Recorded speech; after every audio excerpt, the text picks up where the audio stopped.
for his ministry to us as we have been looking at it.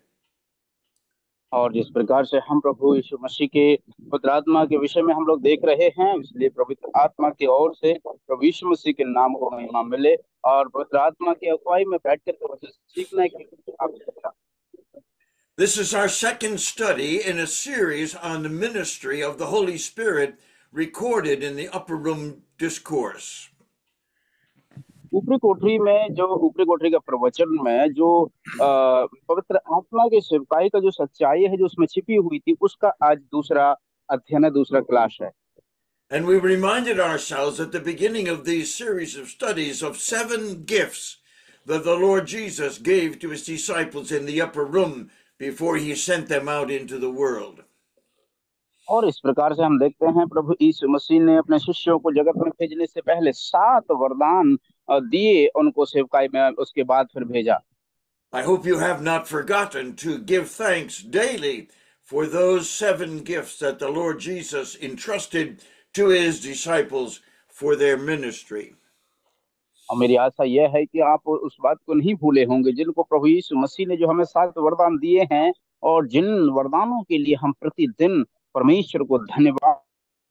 And when we study these things, we're reminded that we also, as believers who have trusted the Lord Jesus Christ, maybe 10 or 20 or 30 years ago, that we receive the same 7 gifts from the Lord Jesus Christ for our service and our ministry to him. और इसलिए हम हो सकता है कोई 10 साल, कोई 20 साल, कोई 25 साल से प्रभु यीशु मसीह के विश्वासी हों और हमारी जो सेवा प्रभु के प्रति होती है उसमें हम सहभागी हो रहे हैं और उसी के दरमियान जो वरदान प्रभु ने हमें दिए उसके धन्यवाद ही रहना है। In the list of gifts that the Lord Jesus gave his disciples is the ministry of the Holy Spirit to come and live in them, as well as the Word of God, which is the source of our instruction about the Spirit. और इसलिए मेरे प्रियो, हमें पवित्र आत्मा की ओर से दिए गए जो निर्देशन है उनका परिपालन करते हुए हमें जो ओर से दिशा निर्देश मिलते हैं उनका परिपालन करने के लिए आत्मा की सहायता होती है जो हमें वरदान देती है। The Holy Spirit is often referred to as the forgotten member of the Trinity, and we need to restructure our thinking so that we put him in his prominent position as a member of the Trinity that is given to us at our believing the gospel. और इसलिए जब हम प्रभु यीशु मसीह के सुसमाचार को विश्वास करते हैं और सर्वाधिक रूप में सर्वाधिक समय पर हम देखते हैं कि पवित्र आत्मा एक ऐसा व्यक्ति है जो त्रिएकता का, जिसको अधिकतर लोग भूल जाते हैं और छोड़ देते हैं और चूक करते हैं। In one of our studies, we reminded ourselves when we get a gift, it's important that we open the gift, understand the gift, use the gift, and employ the gift. And that is true of the ministry of the person of the Holy Spirit who is given to us when we get saved. और मेरे प्यारो, जब हमें कोई भी वरदान देता है तो हम क्या करते हैं, उस वरदान को, उस गिफ्ट को क्या करते हैं, हम लोग अपने घर पर संभाल के रखते हैं। उस गिफ्ट को हम लोग क्या है, घर में रख के सजा के रखते हैं, उसको खोलते हैं। खोलने के बाद में फिर हम देखते हैं उसमें क्या क्या, कौन कौन सी चीज है, उनका फिर हम उपयोग करते हैं। वैसा पवित्र आत्मा की ओर से भी है। जिस प्रकार का पवित्र आत्मा का दान जो हमें दिया गया है उसको भी हम अपनी सेवकाई में प्रत्येक दिन के जीवन में इस्तेमाल करते हैं। We also could look at the word promise. The Lord Jesus Christ reminded the disciples that the Holy Spirit was going to be the promise of the Father and that they needed to wait for that event to empower them to preach the gospel effectively in the world. और इस प्रकार से हम देखते हैं कि शिष्यों ने भी अपने सेवकाई के दरमियान पवित्र आत्मा के आने की प्रतीक्षा करी ताकि वो भी आकर के प्रभु की जो सेवा है उसमें आगे बढ़ने के लिए उसका इंतजार करते रहे, प्रतीक्षा करते रहे ताकि पवित्र आत्मा आए और उसके बाद उसकी सहायता से सेवा में जाए। The reason we started with the 7 gifts is if we do not know the gifts, if we're not aware of these gifts, how can we use them and agree to them and employ them in our lives? और इसलिए एक बात तो सबसे महत्वपूर्ण यह है कि जब तक हम उस वरदान को नहीं जानते हैं, हम कैसे आखिर उसका अपने जीवन में प्रयोग कर पाएंगे या उसको बिना पहचाने हम उसके निर्देशों का पालन कर पाएंगे। The Christian church has missed out on many of the blessings of the Holy Spirit because they're not aware of the ministry and service of the Holy Spirit in their lives. और इसलिए मेरे प्यारों, हम इस बात को देखते हैं आजकल के वर्तमान के कलीसियाओं में भी पवित्र आत्मा की जो सहभागिता है और सेवकाई है, उससे भी लोग अनजान हैं। There are many in the Christian church today who are still praying for these gifts to be given to them, not knowing that God the Father has given those gifts through the Lord Jesus Christ for our lives of victory and blessing. और जिस प्रकार से मेरे प्रियो आज वर्तमान में भी ऐसे बहुत सारी कलीसियाओं में अब बहुत सारे ऐसे विश्वासी हैं कि उन्होंने प्रभु यीशु को ग्रहण तो कर लिया है, लेकिन फिर भी आज भी पवित्र आत्मा के लिए वो प्रार्थना करते रहते हैं ताकि पवित्र आत्मा का दान उन्हें मिले और फिर वो सेवकाई में करे, अनजाने में अनजान बन करके। वो नहीं जानते कि उन्हें पवित्र आत्मा पहले से ही दे दिया गया है, लेकिन अनजाने में वो लोग ऐसा करते रहते हैं। I reminded you some time ago that when you receive a gift in our culture and perhaps in your culture, you open the gift, you express your appreciation and thanks for that gift, and you employ it or you use it as it was designed to be used. और जिस प्रकार से मेरे प्रियो, मैंने आपको कुछ समय पहले बताया था कि जब कोई व्यक्ति आपको तोहफा देता है, कोई गिफ्ट देता है, तो हम क्या करते हैं, उस तोहफे को हम लोग जब कोई हमें तोहफा देता है तो हम उनके प्रति आभार व्यक्त करते हैं, धन्यवाद के हृदय से उनको जो अभिवादन करते हैं और उस गिफ्ट को, जो वरदान उन्हें वो देते हैं, हमें उसको खोल करके उसको इस्तेमाल करते हैं। So the Lord Jesus wanted the disciples to know that he was giving them the gift of the Holy Spirit, and on the day of Pentecost, that Spirit would come to minister to them and use them for the furtherance of the work of Christ. और जिस प्रकार से हम देखते हैं प्रभु यीशु मसीह ने अपने शिष्यों को भी इस चीज के बारे में, आत्मा के दान के बारे में उन्हें पहले से ही बता दिया था कि उनको पेंतेकोस्त के दिन तक उन्हें इंतजार करना होगा, तब वो आत्मा उन्हें मिलेगा और उस आत्मा का वो तुम्हें सच्चाई का मार्ग सिखाएगा, बताएगा कि तुम्हें क्या करना है। I also reminded you in one of our studies that if I was to make something in my wood shop and I were to bring it to you wrapped nicely as a present, but you never opened it, I would be very unhappy. और मेरे प्यारों, अगर आप जो है, मैंने आपको सिखाया और यदि आप जो है उस बात को यदि नहीं जानते हैं या उसको नहीं समझते हैं, तो प्यारों मैं बहुत ही ज्यादा दुखी हो जाऊंगा यदि आप उस चीज को नहीं समझ रहे हैं।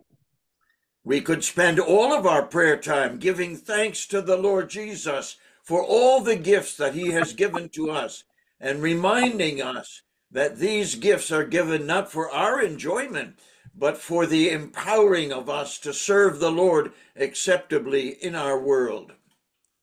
और मेरे प्यारों, इसलिए हम अपने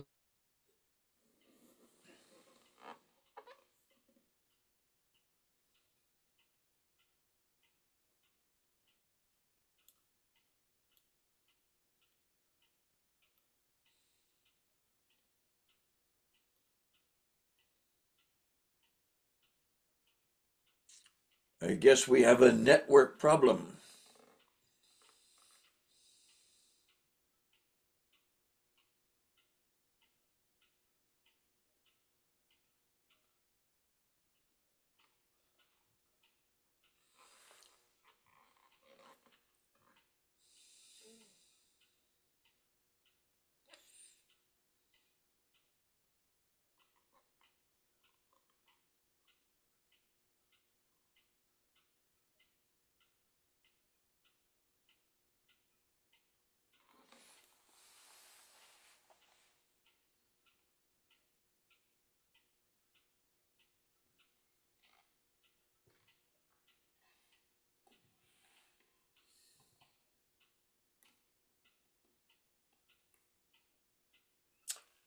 I don't know what is happening. Maybe we have a network problem.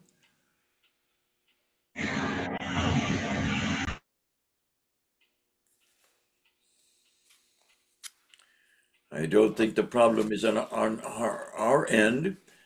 Sagar Singh, जब तक आप देख लीजिए थोड़ा समय के बाद। Sagar Sagar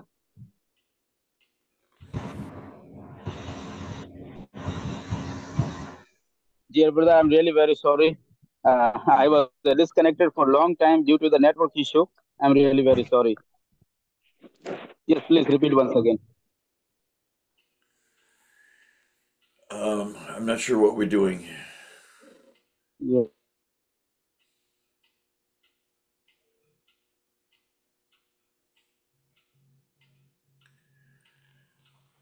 There are four small paragraphs that the Lord Jesus Christ uses in the upper room discourse to introduce the Holy Spirit to the disciples because they had not been conscious of his ministry in their lives up till now. इसलिए मेरे प्यारों हम देखते हैं उस समय तक जो शिष्य लोग थे उस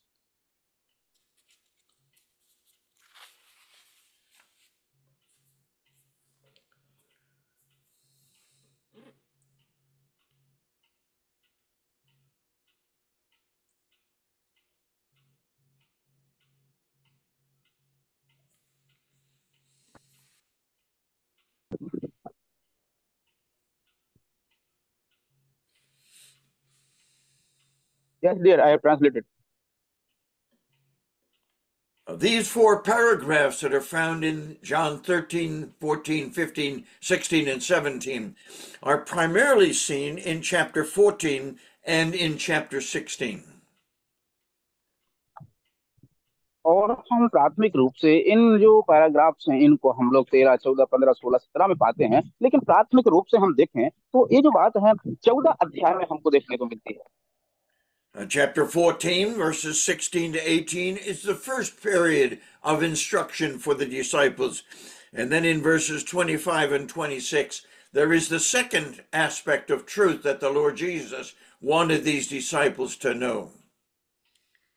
और इसलिए मेरे प्यारों हम लोग पहला 14 अध्याय से 8 तक वो पहला भाग है जिसमें प्रभु यीशु मसीह उस पवित्र आत्मा की सेवकाई के बारे में उनको सुनिश्चित करना चाहते थे कि वो सुनिश्चित हो जाएं. In chapter 16, verses 8 through 11, we're reminded about the coming of the Holy Spirit and his specific ministry through the disciples and through our preaching of the Word of God.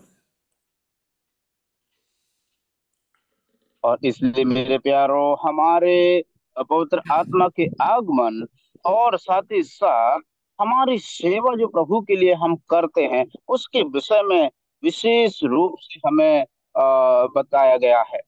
The fourth paragraph is found in chapter 16 and verses 13 through 15, where the Lord Jesus again reminds the disciples of the powerful message that the Holy Spirit was going to provide through them, through their tongues. हम लोग इस बात को देखते हैं कि वो पवित्र आत्मा के द्वारा उनके जुबान के जरिए परमेश्वर का वचन लोगों तक पहुंचाएगा. So 2 weeks ago, we looked at the fact in chapter 14 and verse 16 that the Holy Spirit was going to remain or to abide in them.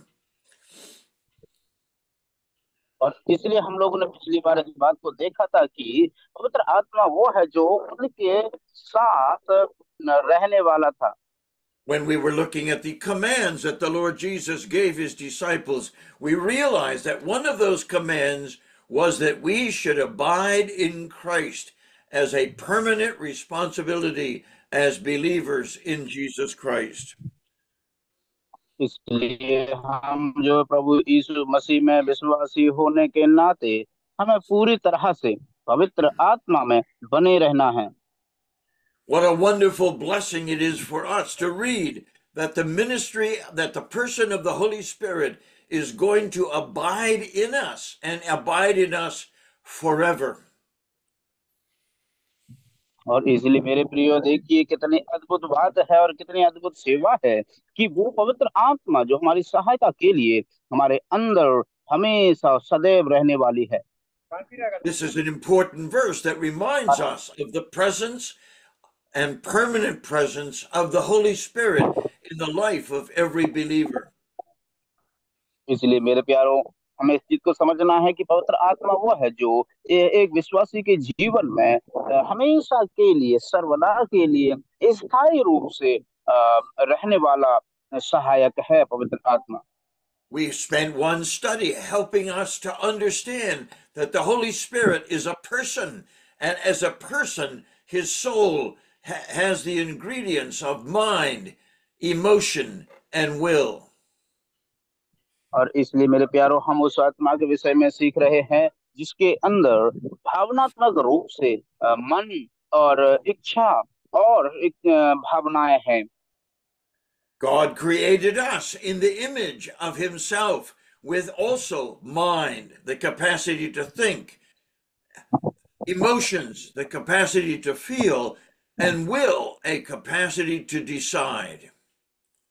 और इसलिए परमेश्वर ने भी हमें वो तीन तथ्य दिए हैं। पहला भावना जिसके द्वारा हम अनुभव कर सकते हैं, और दूसरा मन जिसके द्वारा हम सोच सकते हैं, और हमारी इच्छा जिसके द्वारा हम निर्णय ले सकते हैं। And the Apostle Paul reminds us not to resist the Holy Spirit or to refrain from responding. It is a huge responsibility for us as believers to recognize the presence and power of the Holy Spirit in every one of our lives. इसलिए मेरे प्यारों, हम विश्वासी होने के नाते हमारे जीवन की सबसे प्रथम और प्राथमिक जिम्मेदारी यही है कि हम हमारे अंदर जो पवित्र आत्मा सदैव के लिए जो स्थायी रूप से है उसको अनुभव करना है, हमें पहचानना है और उसके अनुसार जीवन बिताना है।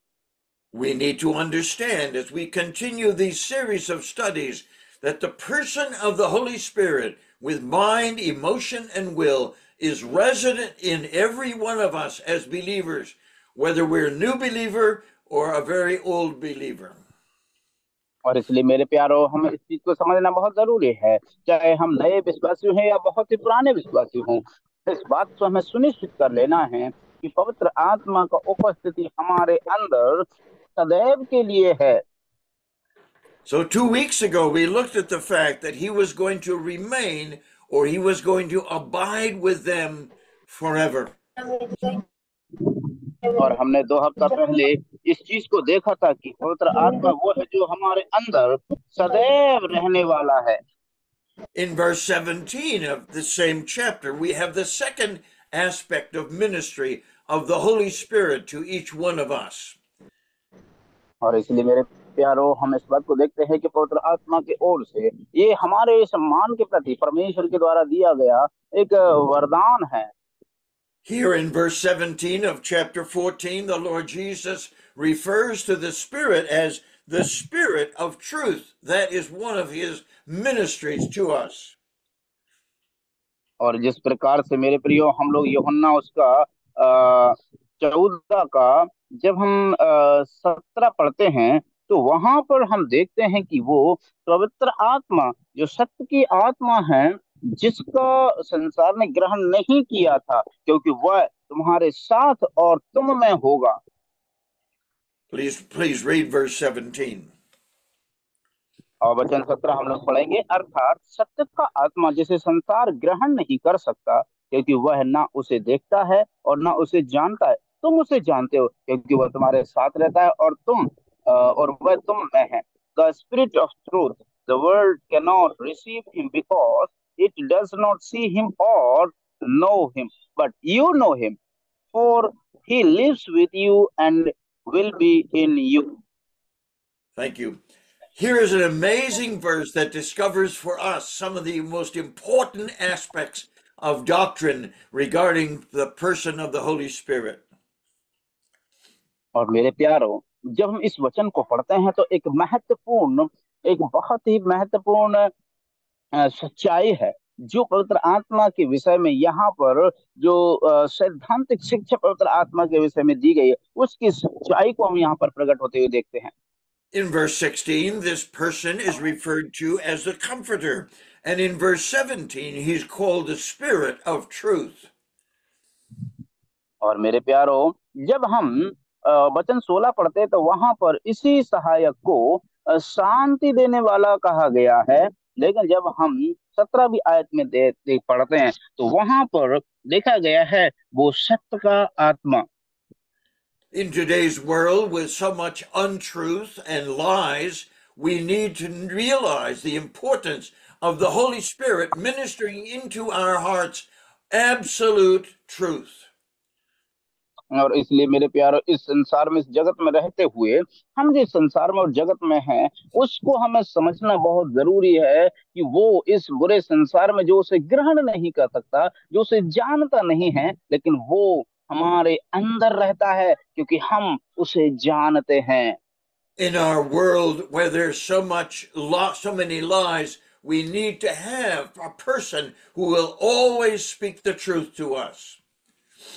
और जब जिस जगत में जहां पर पूरी तरह से चारों तरफ जो है बुराई ही बुराई है, झूठ ही झूठ है, इसलिए हमें आवश्यक है और जरूरी है कि एक सहायक ऐसा हो जो सदैव सच बोलता हो।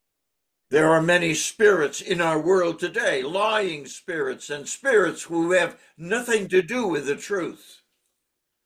और आज के संसार में, जगत में हम देखते हैं ऐसे बहुत से झूठे आत्माएं हैं जिनका सत्य से कोई वास्ता ही नहीं है।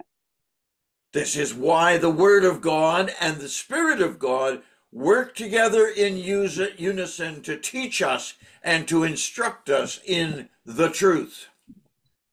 और इसलिए मेरे प्यारो, यही वो बात है जो परमेश्वर हमारे अंदर और हमसे बातें करता है और हमारे साथ साथ रहता है और हमें सच्चाई सिखाता जाता है। We live in a world of such deception. Almost every advertisement has some deception in it. And so we need to retreat to the Word of God, which is true, and the Spirit of God, which communicates that truth to us. और इसलिए मेरे प्यारो, हमें इस चीज को समझना बहुत जरूरी है, उसको पहचानना बहुत जरूरी है, उस सत्य को जो हम में रहता है और हम हमारे अंदर रह करके वो हमारे अंदर निवास करता है।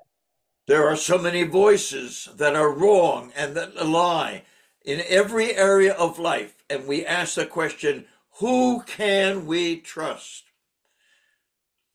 और इसलिए मेरे प्यारों, अभी एक चीज जो आजकल के समय में, इतने झूठ के समय में इतना भयंकर चल रहा है, और एक सवाल हमारे मन में खड़ा होता है कि आखिर हम किस पर विश्वास करें, किस पर विश्वास किया जा सकता है। We are all influenced by the world, the flesh, and the devil, all of which are filled with lies and deception, which we too often succumb to. और मेरे प्यारो, जिसका हम दिन प्रतिदिन हर समय सामना करते हैं, वो है झूठ और संसार, झूठाई और शरीर जो धोखे से भरा हुआ है, जिससे हम दिन प्रतिदिन हमारा मुकाबला होता है और हम कैसे उसके सामने खड़े रह सकते हैं। The Lord Jesus tells these disciples that the Spirit of truth is different from the world, because the world cannot receive the Spirit of God and they refuse the truth of the Word of God. और इसलिए मेरे प्यारो, इस संसार जो है उन्हें नहीं समझ सकता, और संसार जो है उसे नहीं पहचानता, क्योंकि वो उसे कभी ग्रहण नहीं किया है, इसीलिए मेरे प्यारो उसे नहीं पहचानता। Again, the Lord Jesus Christ says in this verse that we can know the Holy Spirit because He is truth, and our responsibility is to understand, appreciate, enjoy, and employ His words in our hearts so they show up in our life.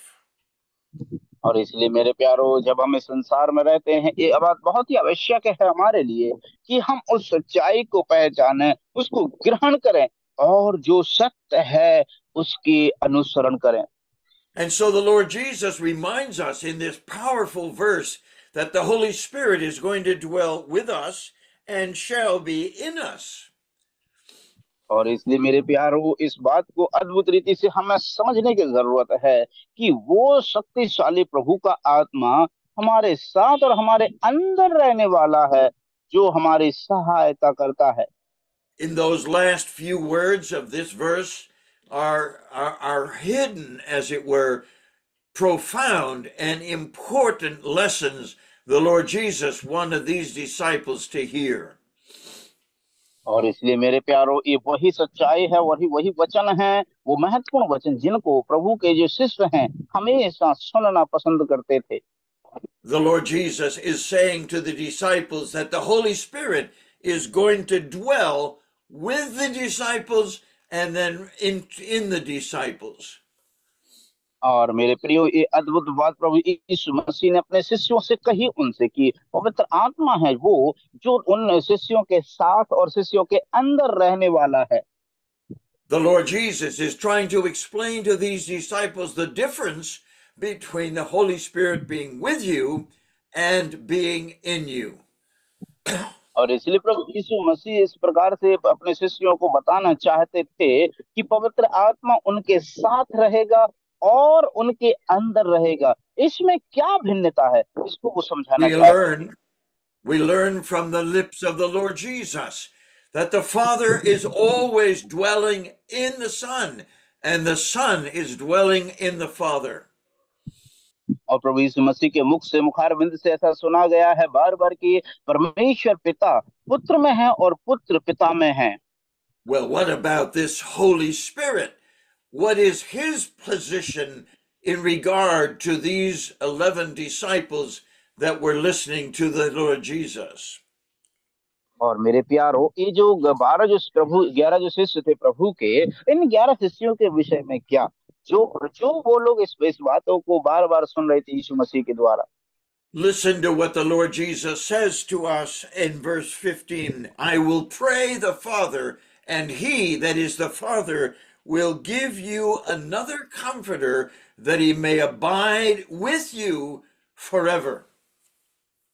और मेरे प्यारो, इसलिए वचन 16 में लिखा हुआ है कि मैं पिता से विनती करूंगा और वह तुम्हें एक और सहायक देगा कि वह सर्वदा तुम्हारे साथ रहे। And I will pray to the father and he will give you another comforter so that he will be with you forever. Here is an amazing response that the Lord Jesus gives to his disciples as they try to understand this new idea regarding the Holy Spirit. और इसलिए मेरे प्यारो, ये वो प्रभु के जो शिष्य हैं, यहाँ पर जो है एक पवित्र आत्मा के विषय में एक नई उनको सच्चाई और नया विचार यहाँ पर मिल रहा है। So I can ask you a question. If I was in a classroom, I would ask you, is the Holy Spirit with you or is he in you? और इसलिए अगर मैं आपके साथ एक क्लासरूम में होता शारीरिक रूप से, तो मैं आपसे सवाल पूछता कि आखिर पवित्र आत्मा क्या तुम्हारे साथ है या फिर तुम्हारे अंदर है। The answer to my question is very important as we understand where the Holy Spirit is going to be in regard to our lives. और इसलिए जो सवाल है उसका जवाब देना बहुत ही लाजमी है, क्योंकि इस बात को सुनिश्चित करना है कि पवित्र आत्मा का स्थान हमारे जीवन में कौन सा है और कहां पर है। And so the Lord Jesus is explaining to these disciples and to us the delicacy of his presence in regard to the life of every believer, including the disciples as well as ourselves. और इसलिए मेरे प्यारो, हमारे जीवन में हमारे द्वारा और हमारे साथ में पवित्र आत्मा की जो सागति और सहभागिता होती है, ये चीज को सुनिश्चित करना बहुत जरूरी है कि पवित्र आत्मा का स्थान कहाँ है। Well, let's spend some few minutes understanding the difference between what the Lord Jesus Christ is saying to his disciples. इसलिए मेरे प्यारो, आइए हम कुछ मिनट इस बात पर विचार कर लें और समझने की कोशिश करें कि वास्तव में प्रभु यीशु मसीह अपने शिष्यों से पवित्र आत्मा के विषय में क्या कहते हैं। The Lord Jesus was comparing the ministry of the Holy Spirit in the Old Testament with the ministry of the Holy Spirit in the New Testament. और प्रभु यीशु मसीह जो है तुलना कर रहे थे जो पुराने नियम में पवित्र आत्मा की उपस्थिति और छवि थी और नए नियम में पवित्र आत्मा की सेवा है। इन दोनों के विषय में प्रभु यीशु मसीह पुराने नियम से और नए नियम से पवित्र आत्मा के कार्य और सेवकाई के विषय में, उपस्थिति के विषय में तुलना करते हैं। This instruction becomes very practical to us because the most common phrase in prayer is, Lord, be with us. और मेरे प्यारो, ये चीज हमारे लिए एक निर्देश बन जाती है, जिस चीज के बारे में हम लोग अनजाने में इस प्रकार से प्रार्थना करते हैं कि हे प्रभु, हमारे साथ रहिए। In our study, we realized that in the Old Testament, the Holy Spirit came and was with people, and he sometimes left them if they sinned or were disobedient. और मेरे प्यारो, पुराने नियम में हम देखते हैं कि कुछ लोगों के साथ पवित्र आत्मा थी, लेकिन जब उन्होंने कोई पाप किया तो पवित्र आत्मा उन्हें छोड़ करके चला जाता है। You remember David's prayer in Psalm 51, "Take not your Holy Spirit from me." और आपको याद होगा जो ये दाऊद की प्रार्थना भजन संहिता 51 में, जहाँ पर वो कहता है कि हे प्रभु, तेरी आत्मा को मुझसे दूर ना कर, अलग ना कर। So the Holy Spirit was with people throughout the Old Testament, and he came and he went as they performed responsibilities that were necessary to have the Holy Spirit. और इसलिए मेरे प्यारो, इस चीज के विषय में उनको जो है प्रत्युत्तर देना चाहिए था। और एक जब पवित्र आत्मा उनके साथ थी, उनके संगी थी। The Lord Jesus reminded the disciples earlier that if they would pray, the Holy Spirit would be given to the disciples. और प्रभु यीशु मसीह से ने उनको इस प्रकार से कहा गया था कि यदि तुम प्रार्थना करोगे तो पवित्र आत्मा तुम पर आएगा। And so the Lord Jesus is telling them that the Holy Spirit's presence with them is going to be changed sometime in the future. और इसलिए मेरे प्यारों, उनको इस बात के भी विषय में कहा गया था कि आने वाले समय में भविष्य में पवित्र आत्मा का जो कार्य, उसकी उपस्थिति है, वो बदलाव लाने वाली है। And when the big question is, when was it that the Holy Spirit stopped being with people and began to live in them? और इसलिए वे सवाल सबसे बड़ा खड़ा होता है कि आखिर कब पवित्र आत्मा ने साथ रहना छोड़ करके उनके अंदर रहना प्रारंभ किया। Because the Lord Jesus right here in this verse says the Holy Spirit is with you, but he will be in you. और क्योंकि इस वचन में साफ रीति से लिखा गया है कि पवित्र आत्मा तुम्हारे साथ है और तुम्हारे अंदर रहेगा सर्वदा के लिए। If you have studied the Word of God, you will know that that event is what we call Pentecost, and it's recorded for us in Acts chapter 2. और जो इस बात के बारे में यदि आपने अध्ययन किया है तो इस घटना को हम लोग पेंतेकोस्त के दिन घटित होते हुए देखते हैं, जिसको हम लोग प्रेरितों के काम के पुस्तक उसका 2 अध्याय में जिसका विवरण हमें मिलता है। Acts chapter 2 refers to the coming of the Holy Spirit in a very wonderful way. And it's a scripture that we need to understand and know very carefully. और इसलिए मेरे प्यारो, जब हम 2 अध्याय में आते हैं तो पवित्र आत्मा के आगमन के विषय में, उनके प्रार्थना के विषय में, तो बड़ी साफ रीति से उसका कार्य के विषय में हम लोग क्लियरली वहां पर 2 अध्याय में देख सकते हैं। If we're going to understand the day of Pentecost, we must realize that there are two peoples of God, two groups of people who belong to God. One is the nation of Israel, and the other is the church. और इसलिए मेरे प्यारो, अगर हमको पवित्र आत्मा के आगमन के विषय में यदि हमको जानना है तो हमें इस चीज को पहले सुनिश्चित करना होगा कि परमेश्वर के जन 2 समूह में विभाजित किए गए हैं। पहला इजरायली लोग जो चुने हुए हैं, और दूसरा है कलीसिया जो यीशु मसीह की देह है। And there are so many references to the ministry of the Holy Spirit to the nation of Israel in the Old Testament and to the church in the New Testament. और इसलिए हम दोनों जगहों में देखते हैं पवित्र आत्मा के सेवा कार्य। पहला, पवित्र आत्मा के कार्य जो इस्राएलियों के लिए पुराने नियम में हम देखते हैं, और कलीसिया के लिए नए नियम और सेवा कार्य, कलीसिया के सेवा कार्य को हम लोग देखते हैं पवित्र आत्मा के। But we must make this very clear distinction. The Holy Spirit was with the nation of Israel, but he is in the church of Jesus Christ. और इसलिए मेरे प्यारो, हम इस चीज को बड़ी साफ रीति से हमको समझना जरूरी है कि इजराइल के जो देश उनके साथ पवित्र आत्मा थी, लेकिन कलीसिया जो दूसरा समूह है परमेश्वर का, वो है कलीसिया चर्च, उनके अंदर पवित्र आत्मा निवासरत है। In the Old Testament, the Holy Spirit came on various individuals like Bezalel and Aholiab, who were going to be building the tabernacle.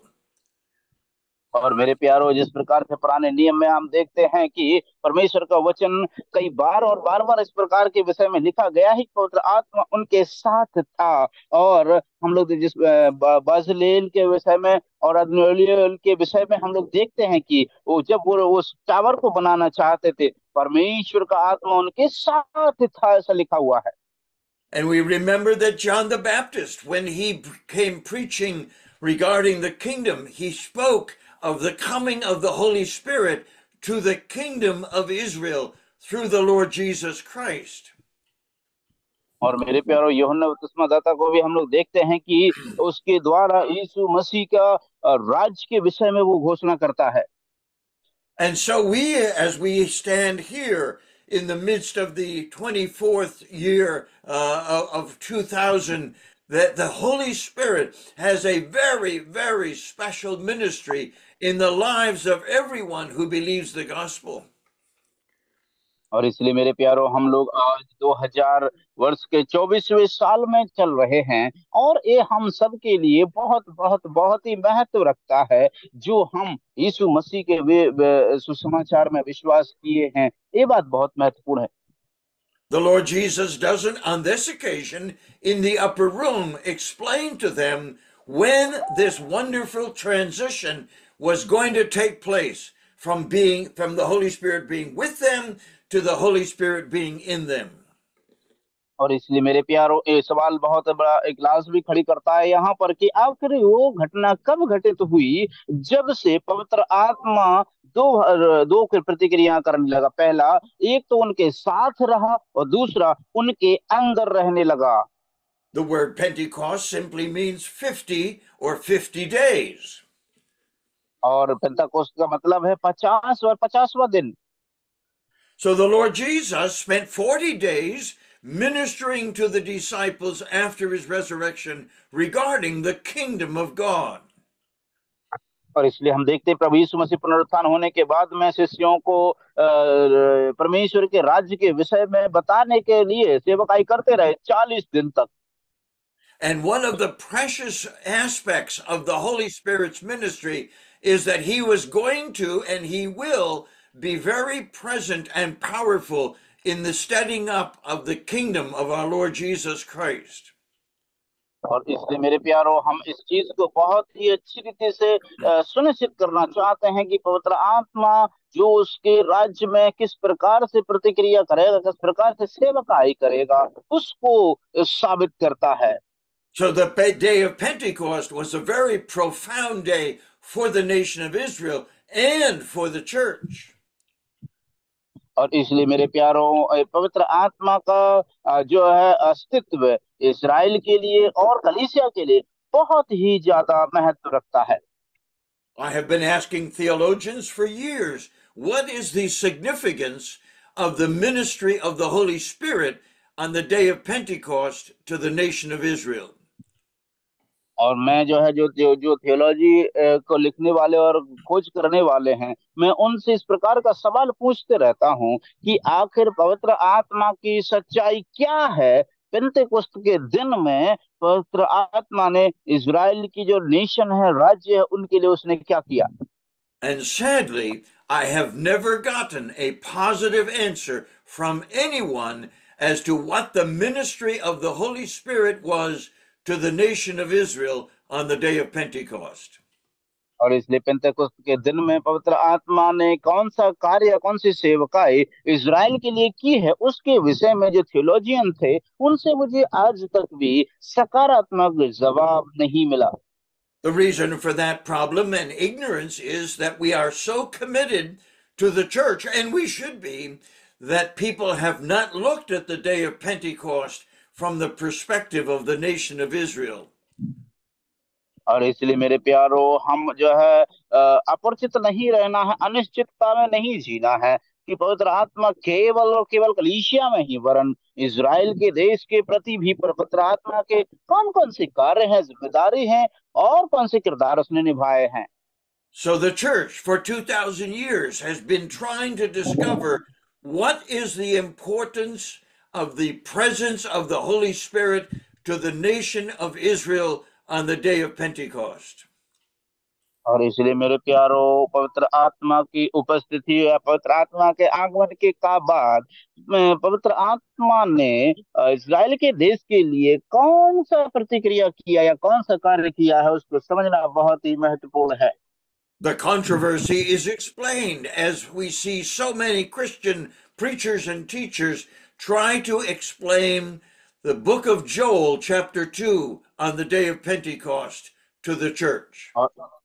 और इसलिए मेरे प्यारो, कलीसिया के लिए जो जो कलीसिया के लिए मेरे प्यारो पवित्र आत्मा का कार्य है, उसको समझने के लिए मेरे प्यारो ये चीज बहुत ही महत्व रखती है।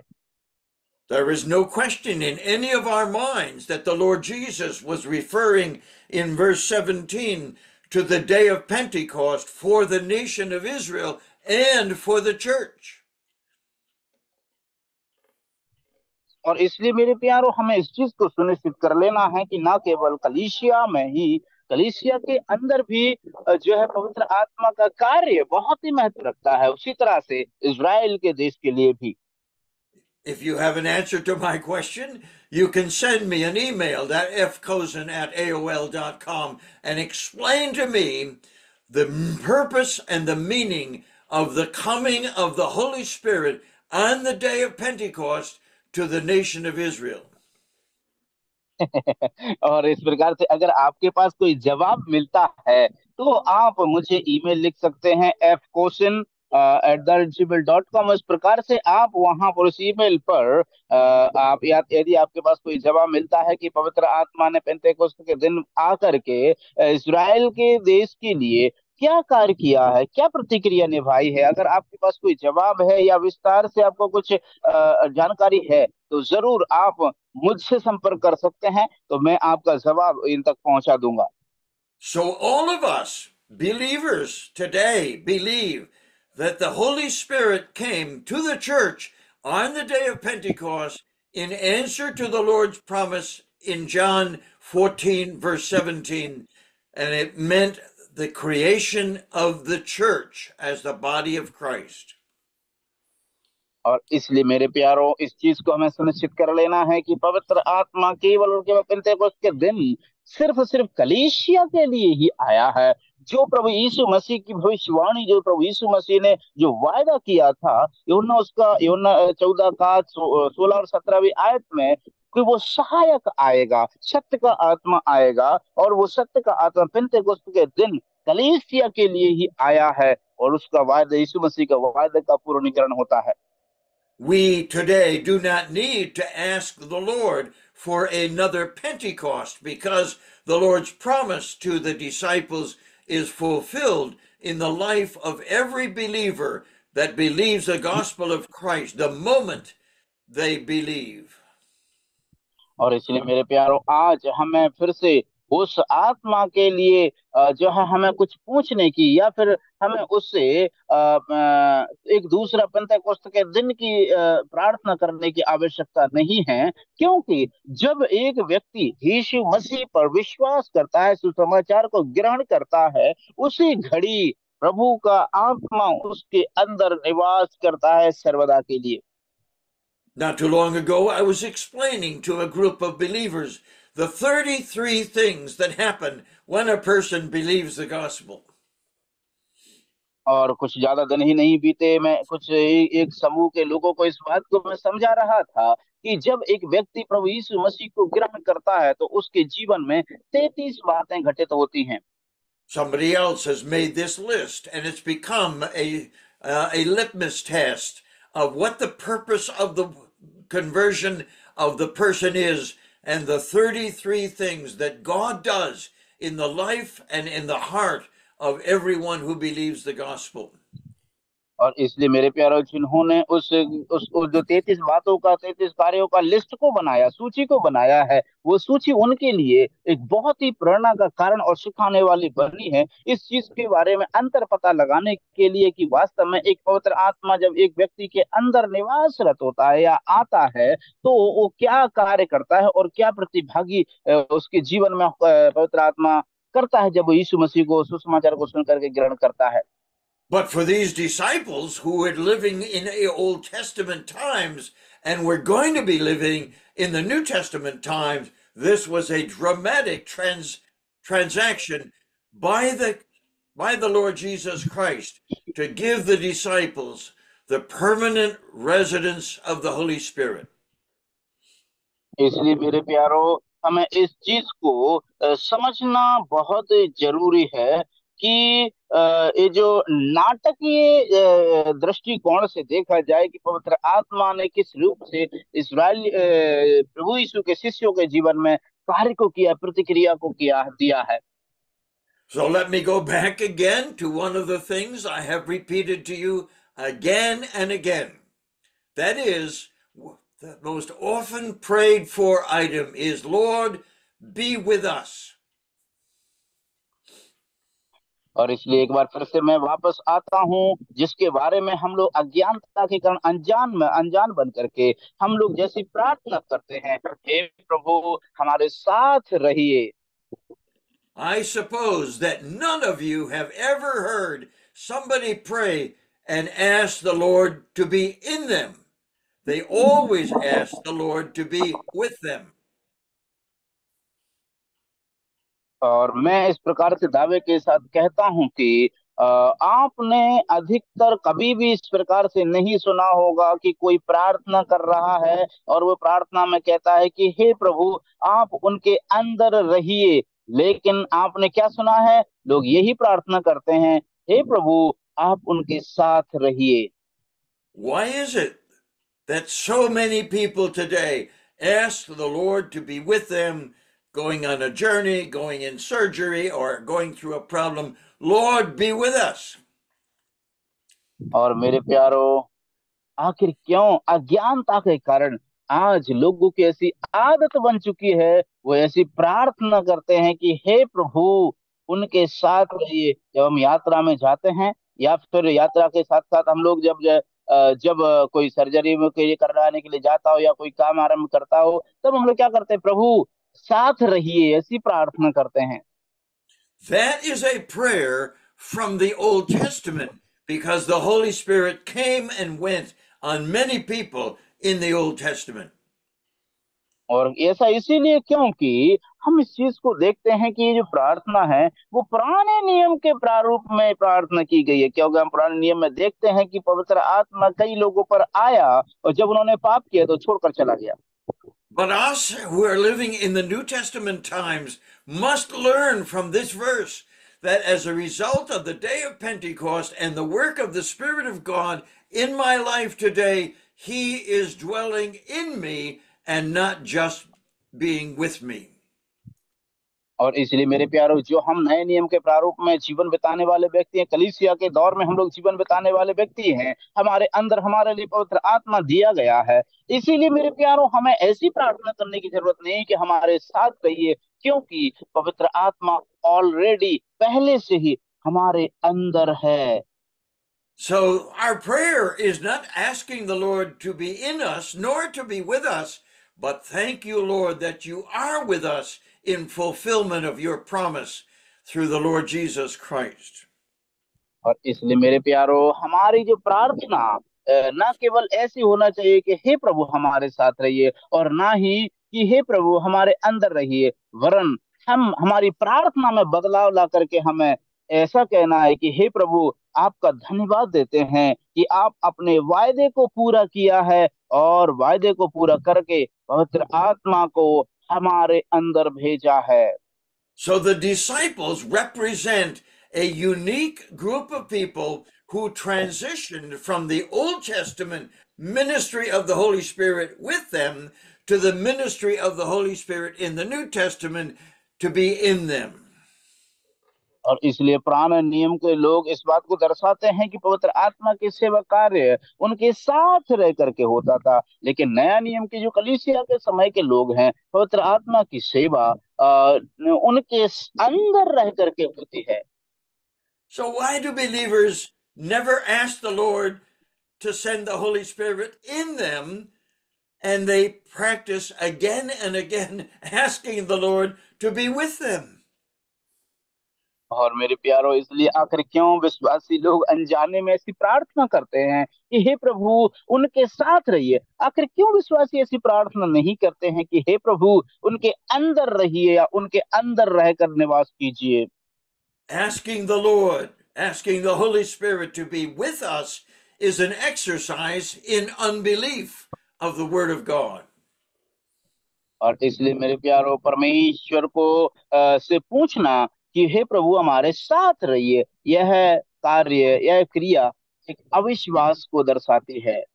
But because the Holy Spirit is a gift given to us by Christ at the day of our conversion, we can say thank you to the Lord Jesus for sending his Spirit to live in us and to live in us permanently.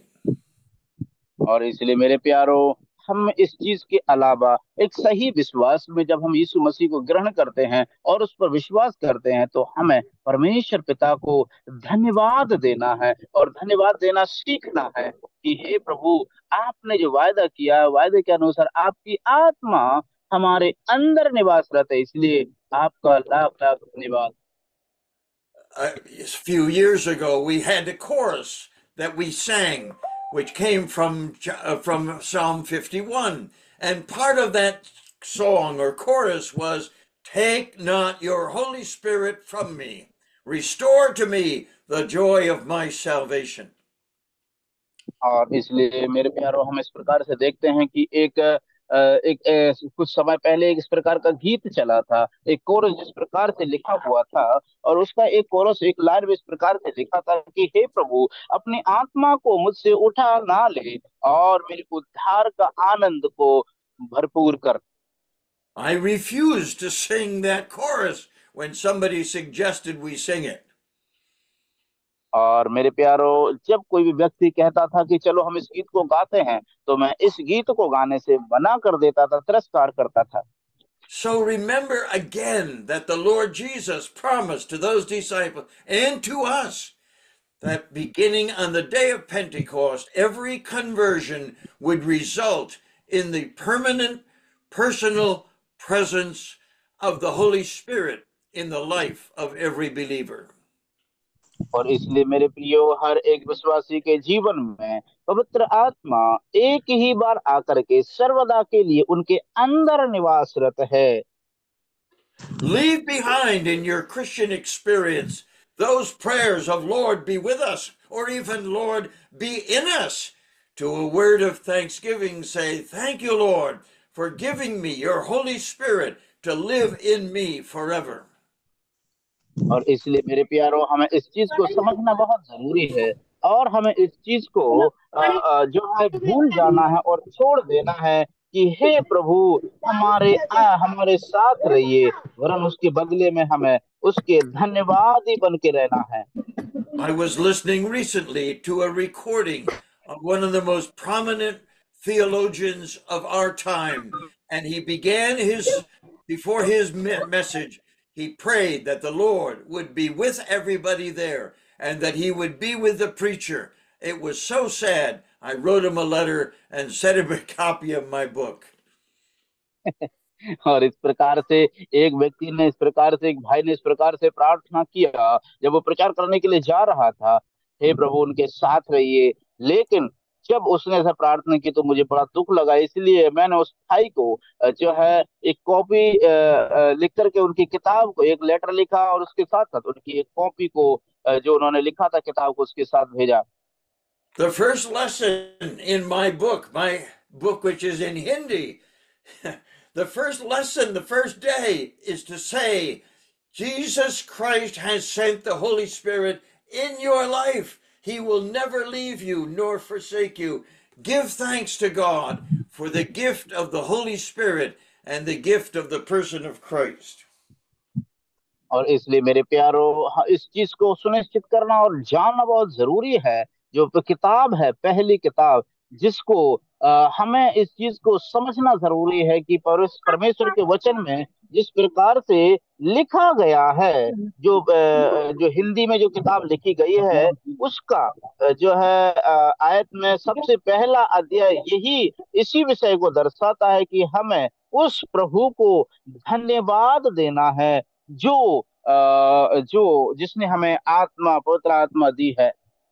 That book is available in not only English and Spanish, but it's also available in 8 Indian languages, and as of a few days ago, it is available in Italian as well.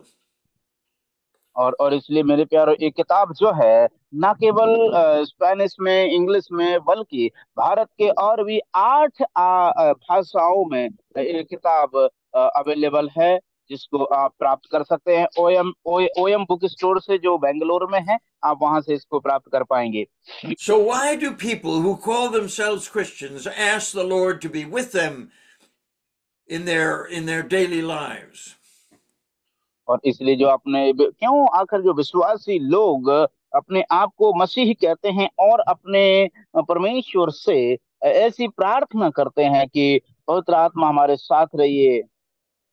There are 3 reasons why people who call themselves Christians ask the Lord to be with them, and may in fact ask the Lord to have the Holy Spirit in them.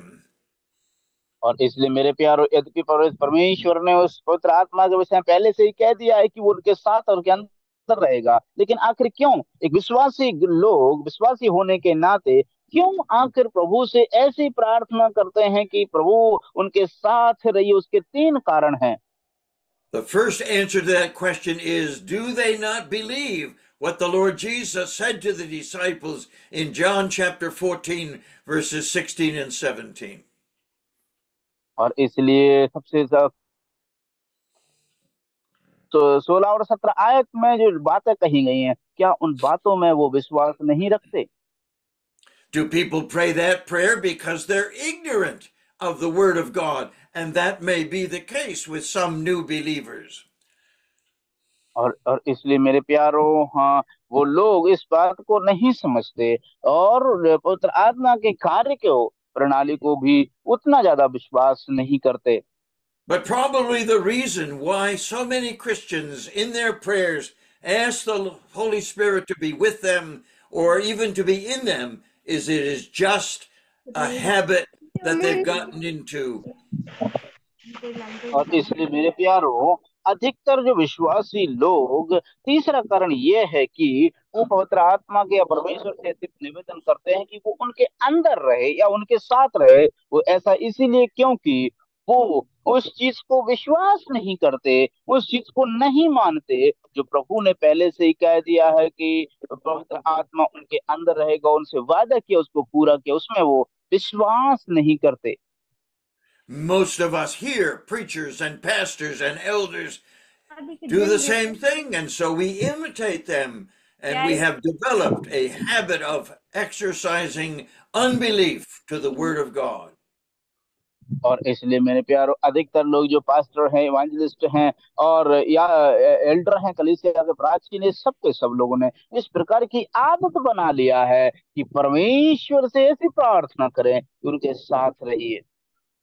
It's one of the most gracious and amazing gifts that the Lord Jesus promised to the disciples and promises to us is a permanent, personal presence of the Holy Spirit in our lives. इसलिए परमेश्वर के अनुग्रह का बहुत ही अद्भुत तोहफा जो प्रभु ने हमारे जीवन में दिया है, ये व्यक्तिगत रूप से सर्वदा के लिए पवित्र आत्मा की उपस्थिति जो उसने हमारे अंदर सर्वदा के लिए दी है। once again I will repeat once again brother, this the same 3 word: personal, permanent and presence। और ये चीज को आप एक बार ध्यान से सुन लीजिए। पवित्र आत्मा परमेश्वर ने हमें सर्वदा के लिए व्यक्तिगत रूप से हमारे I believe अंदर that भेजा है।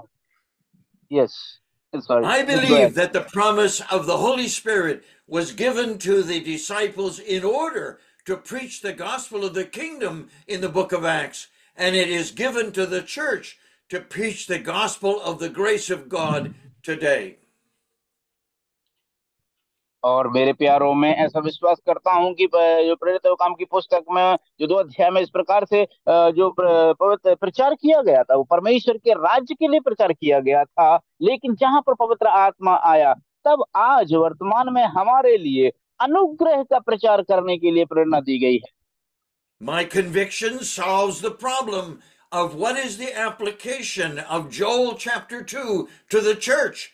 It's not to the church, it's to the nation of Israel, empowering the disciples to preach the gospel of the kingdom to the nation of Israel in the beginning of the book of Acts.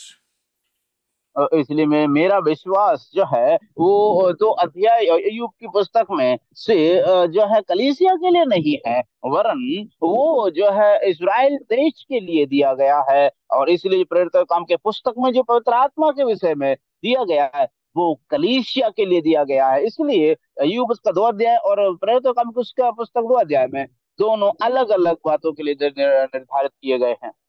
So memorize verses 16 and 17 in John chapter 14. It will insulate you from the temptation to say the same thing over and over again. Lord, be with us. Holy Spirit, be with us. और मेरा अनुरोध है आपसे व्यक्तिगत रूप से, कृपया करके जो यूहन्ना 14 अध्याय का 16 और 17वीं आयत को आप मेमोराइज कीजिए, याद कर लीजिए, ताकि आपकी जो आदत बन गई है और जिन लोगों की ये आदत बन चुकी है, जो ऐसा हमेशा चिल्लाते रहते हैं कि हे प्रभु हमारे साथ रहिए, या किसी उस प्रचारक के साथ रहिए, या उस व्यक्ति के साथ रहिए, इसके साथ रहिए, इन सब से हमें क्या हो जाएगा, सीख मिलेगी और हमारे अंदर प्रार्थना में एक बदलाव आएगा, हमारा विश्वास को जो है शक्ति मिलेगा। We as believers do not go through the transition that the disciples went through. We, because of where we are living, receive the full Holy Spirit on the day of our conversion, and He abides in us and will do so forever. और इसलिए इस चीज को हमें सुनिश्चित करना है कि पवित्र आत्मा हमारे अंदर, जब हमने विश्वास किया तब से वो हमारे अंदर निवास रहता है, इसीलिए क्योंकि उसने हमारे अंदर सर्वदा के लिए निवास किया है। जब हमने विश्वास किया तब ही वो हमारे अंदर आ जाते हैं। There is so much in the Bible regarding the ministry, the power and purpose of the Holy Spirit, that we could take half a year of Thursday evenings just learning about who the Holy Spirit is and why He has been given to believers in the world in which we live today. और इसलिए मेरे प्यारो, पवित्र आत्मा के अध्ययन यदि हम करें तो आधा साल से भी ज्यादा लग जाएगा इस बात को समझने में कि पवित्र आत्मा की सेवा और पवित्र आत्मा की सेवकाई क्या है, और कलीसिया के विषय में कौन पवित्र आत्मा है, क्या क्या जिम्मेदारियां हैं, इत्यादि बातों का जब अध्ययन करेंगे आधा वर्ष से भी ज्यादा समय बीत सकता है। So if we learn nothing else today, I hope that you are again faced with the responsibility to say thank you to the Lord Jesus Christ for the amazing personal gift of the Holy Spirit in your life.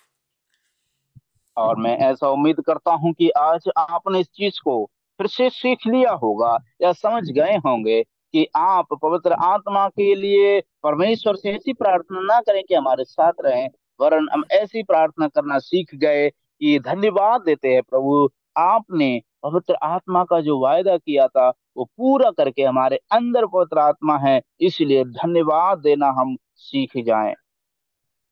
Maybe if you're bold enough to interrupt the man that's praying when he says, Lord, be with us, and say, we don't need to pray that, maybe you'll awaken the church, the assembly, to the need to say thank you to the Lord for the powerful presence of the Holy Spirit in the life of each of us. और यदि आप इतना सामर्थ्य रखते हैं, यदि कोई व्यक्ति इस प्रकार से प्रार्थना कर रहा हो कि हमारे साथ रहिए या उस प्रचारक के साथ रहिए, तो आप उस व्यक्ति को प्रार्थना में टोक सकते हैं, उसको रोक सकते हैं कि हमें ऐसी प्रार्थना करने की जरूरत नहीं है, क्योंकि पवित्र आत्मा ऑलरेडी पहले से ही हमारे साथ और हमारे अंदर है। Let's do that. Let's give thanks to the Lord for the gift of the Holy Spirit. Yes, आइए मेरे प्रियो, हम ऐसा करने में अगुवाई करें और आइए हम उसको धन्यवाद देना सीखें। Father, we come to you again at the close of our study of your word and of the Holy Spirit to thank you for sending that person to live in our lives. प्यारे पिताजी, हम आपका धन्यवाद करते हैं कि आपने हमें आज का अध्ययन का समाप्त करने में और प्रभु ये बात को सीखने में आपने सहायता किया है कि हमें उस परमेश्वर पिता ने जो हमें आत्मा दी है उसको हमको धन्यवाद देना सीखना है। We thank you for the advent of the Holy Spirit as a permanent, personal possession in our lives when we believe the gospel. और मेरे प्यारे पिता परमेश्वर, हम आपका धन्यवाद करते हैं कि आपकी आत्मा हमारे अंदर सर्वदा के लिए व्यक्तिगत रूप से हमारे अंदर निवास किया है। We appreciate and we give thanks for the regenerating power of the Holy Spirit to transform our lives by the life of God that He has placed in us. और इसलिए प्यारे प्रभु जी, हम आपको धन्यवाद करते हैं कि परमेश्वर का जीवन उस पवित्र आत्मा ने हमारे अंदर रखा है और बनाया है। Father, we're thankful to you for the baptism of the Holy Spirit that places us in the body of Christ, and we are permanently members of that wonderful spiritual body of Christ. इसलिए प्यारे प्रभु जी, हम आपके आभारी हैं और धन्यवाद करते हैं कि पवित्र आत्मा का बपतिस्मा हमें दिया है, जो पवित्र आत्मा की उपस्थिति को सुनिश्चित करता है हमारे जीवन में। We thank you for the sealing of the Holy Spirit that united us to each other and to Christ in a permanent way. और इसलिए प्यारे प्रभु जी, हम आपका धन्यवाद करते हैं कि आपने हमें जो पवित्र आत्मा की मोहर व छाप लगा दी है, जिससे कि हम एक दूसरे के साथ सहभागिता रखें और प्रभु के आगमन के दिन के लिए हमारे हमारे अंदर वो छाप लगाई है।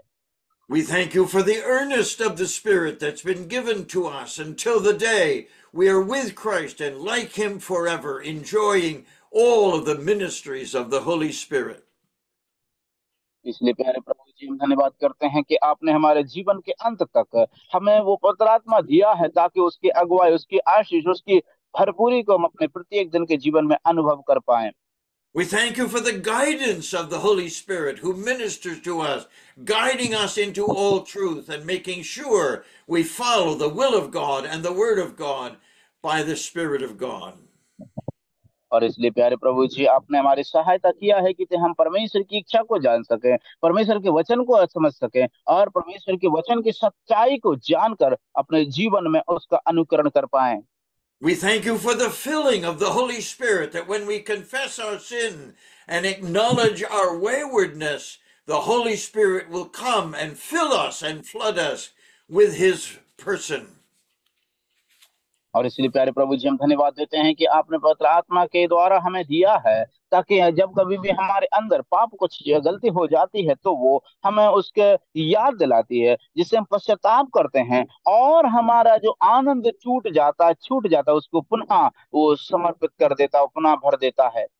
All of these blessings you have promised to us in and through your Holy Spirit. We give you thanks in the name of our Lord Jesus Christ. Amen. आमीन, आमीन। और हम प्रभु यीशु मसीह के द्वारा जो हमें आशीष मिली हैं, परमेश्वर पिता आपको धन्यवाद करते हैं। सारे धन्यवाद की भेंट यीशु मसीह के नाम में मांगते हैं। आमीन। आमीन। Amen. Thank you.